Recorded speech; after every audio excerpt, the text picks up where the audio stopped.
Hello everyone, today I'll be checking out Mikiya Wagyu Shabu House, which is an all-you-can-eat Wagyu Shabu Shabu chain from Southern California. Today I'll be checking out their Santa Clara location, and they have 3 different courses ranging from around $55 a person to as much as like $100 a person, but I think I'm going to be going with the cheapest tier just because I'm filming a video, and I feel like since it's all you can eat, I'm not going to be able to get the best value since they only have an hour and a half time limit, so I'm going to have to lock in and eat as much as I can and show you guys what the experience is like, so let's go.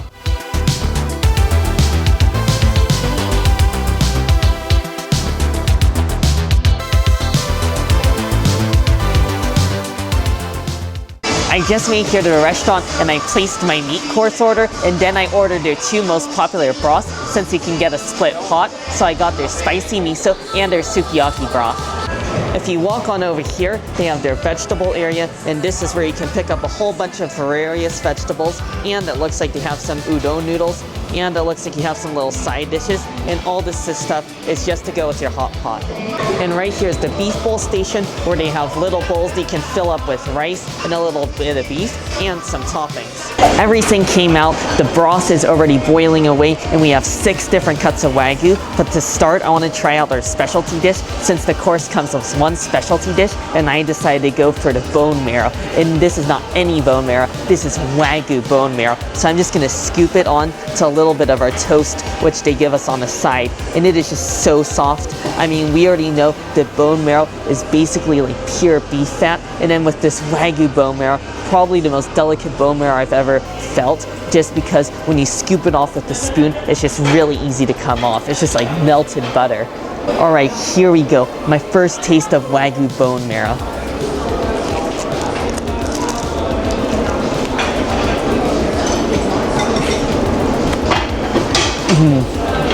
Oh, the bone marrow is delicious. Surprisingly, it is not the best bone marrow I've had before, but it's still very good. It's definitely the most soft and delicate bone marrow. It literally just disintegrates the second it hits your tongue, and it's just topped off with a little bit of garlic, but I can't particularly say it's particularly notable that it's Wagyu bone marrow, but still amazing and it's delicious. Just be careful though. It is fairly small, so it won't fill you up too much, but it is quite heavy. Now I'm going to go ahead and toss in some of our veggies that I picked up at the veggie bar, and we're going to put some in both of our broths. And we also got some noodles as well, and I think those can just go in too. Now it's time to start off with our Wagyu. I'm really curious about this. This is a cut of Australian Wagyu, which I've never had before, and I'm just going to cook it into our miso broth. And because it's so hot and it's just simmering away right now, you just got to give it a little toss in here, and before long it will be cooked. This is the Australian Wagyu ribeye, which is the one I'm the most excited about because I love ribeye. So here we go. It does look pretty marbled, but nothing super crazy.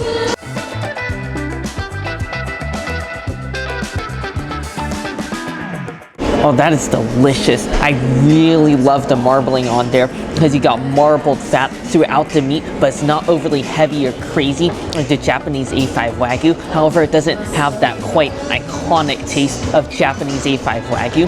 However, it still is a very tasty and high quality cut of meat because you really do taste the quality. Now I'm going to move on to the brisket, and I'm pretty curious about brisket as well. This definitely looks a lot more lean, so I'm guessing this won't be quite as heavy. And again, I'm just going to cook it into our nice spicy miso broth, and this is even thinner, so wow, this is just cooking literally before my eyes in just a matter of seconds, and it's already almost done. And in fact, I would say that is done right now. Alright, here we go. This just looks so juicy and amazing.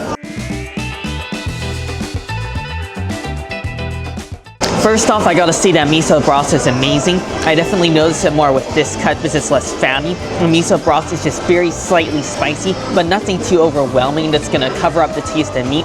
You get a little bit of sweetness from the miso as well, and it also enhances the umami flavor of the meat because this brisket is so good. It's very lean, and this is gonna be great if you're a meat lover because it really brings the heavy, meaty flavor. And to me, it is quite strong and gamey. It almost tastes a bit lamb-like. It's almost like a cross between beef and lamb. lamb is just so rich and aromatic and tasty. I just ran over to their sauce bar, which is right next to the bowls of rice, and I got myself a little bit of sesame sauce as well as minced garlic and green onion. And now I'm gonna try some of the brisket that was again cooked in the miso broth this time, and dip this into our sesame sauce that I created because I think this will make it taste even better. Oh, that is great as well. It's a whole nother experience. You get a little bit of freshness from the green onions, a little bit of extra flavor from the garlic, and then there's some nice tang and acidity from the miso sauce. But it's a little vinegary, so it kind of cuts down some of the heaviness of the fattier cuts.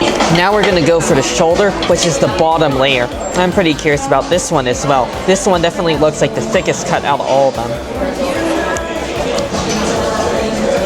Again, I'm gonna try this one without the sesame sauce because I want to get the full flavor of the meat at first.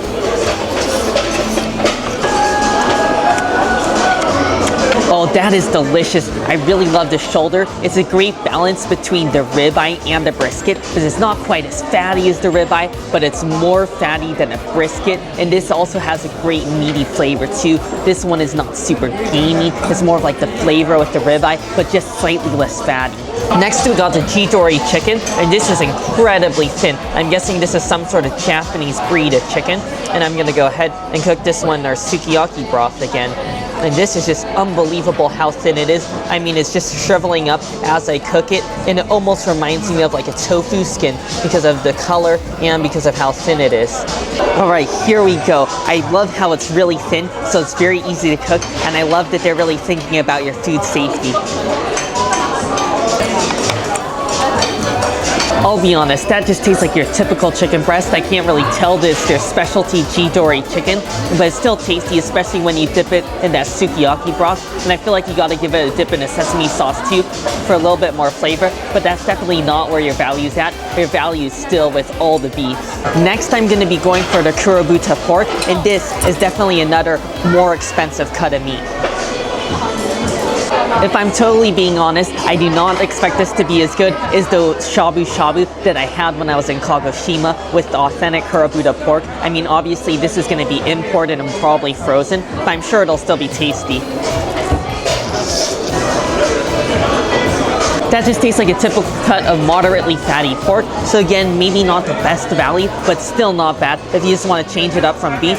And now I'm just going to go for this tofu that I was cooking in my sukiyaki hot pot. Oh, the tofu is really nice. It's just like a sponge and it absorbs all the broth, and it's just like an explosion of sukiyaki broth in your mouth. And it's definitely nice to change it up with a little bit of vegetables, and a little bit of tofu, and just some other items to go along with the meat. But truth be told, an hour and a half is enough time to get your fill on meat and get a little bit of vegetables too. Now I'm gonna go for udon, which I put into the spicy miso broth, and it's been cooking for ages, so I'm surprised it's still a whole piece and it hasn't completely dissolved, but nonetheless, here we go.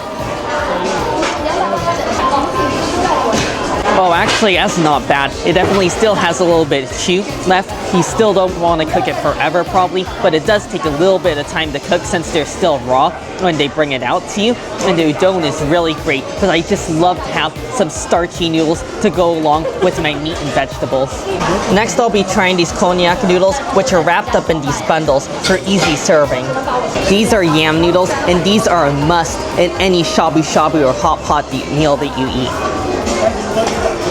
Oh, I love those. They absorb the broth like the udon, but they're so different because they're not made out of starch. They're more fibrous. They have a really unique, almost gelatinous and gummy-like texture, and they're so fun.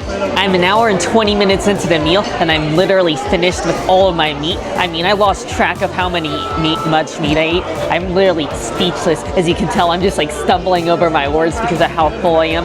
I bet you I probably ate like just an insane number of slices of Wagyu beef. I did make sure to get a little bit of dessert. I made sure to get their fried buns, which are one of the dessert items you can get on their menu, and I guess it's just unlimited as well since it's all you can eat. And these are literally just like deep fried donuts served with a little bit of condensed milk. And to go along with it, I went to their self-service drink area and I got myself some milk tea. So let's go ahead and give that a taste.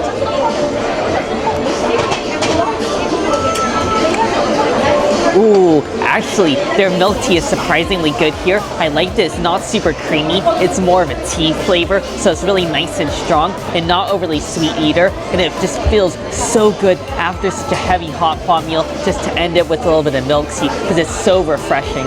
Right here we got our fried bun, and I'm just gonna give it a dip in our condensed milk, and wow, this is even thicker than a syrup. I mean, this is almost like a pudding. It's just so sticky and thick. It is almost like pure condensed milk straight out of the can. In fact, that might just be what it is. But either way, we gotta give this a taste.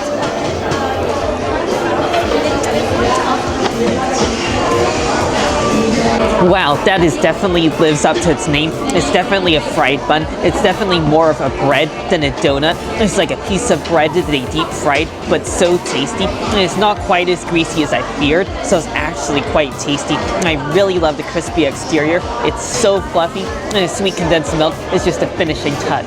Okay, I'll be honest, I lied. I decided to get more dessert because the waitress told me that they have ice cream, so I went and got myself some self-serve soft serve. Today, the two flavors they had were strawberry black sesame, so I went for the strawberry. It just looks so vibrant and creamy, and I feel like the best thing after eating hot pot for a dessert is not fried buns, although those are delicious. You gotta have something cold and refreshing like ice cream. You know, it's nothing crazy. It's just a bit of refreshing soft serve. It has a little bit of artificial strawberry flavor, which I'm a fan of, but it's nothing super amazing, but it's still something that you should get after the meal, because it's always great just to have some ice cream after hot pot. I mean, I really feel like you are missing out if you don't get a little bit of soft serve after the hot pot. Oh, what a fantastic meal that was. I'm literally so full, I can barely breathe, let alone move. Pro tip is make sure to get here right at opening. They open here at 11 a.m., which is when I got here, and there's almost nobody here, and now it looks like there's plenty of people waiting around just to get in. The meat quality was definitely great. For $55, I really feel like I definitely got my money's worth with all that Australian Wagyu I had. I know it's not the most premium Wagyu, which is why if you're going here, I do think it would be worth it to get their middle tier level, which is like $78 a person, because with that, you get the premium Australian Wagyu as well as the Japanese A5 Wagyu, which is like the best of the best. So I would say to go with that one. Service here was the best of the best. I mean, this is the best service I've ever had at a hot pot restaurant, because they were constantly checking on you. As soon as the broth starts to dwindle, they just refill it magically without ever having to ask. And then as soon as you finish up your meat, they take away the empty tray and replace it with more meat.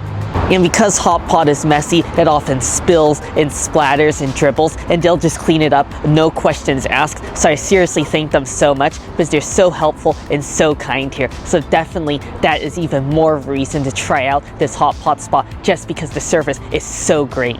If you're looking for the ultimate Wagyu dining experience in the Bay Area, definitely check out Mikiya Wagyu Shabu House. You're gonna have an insane meal here.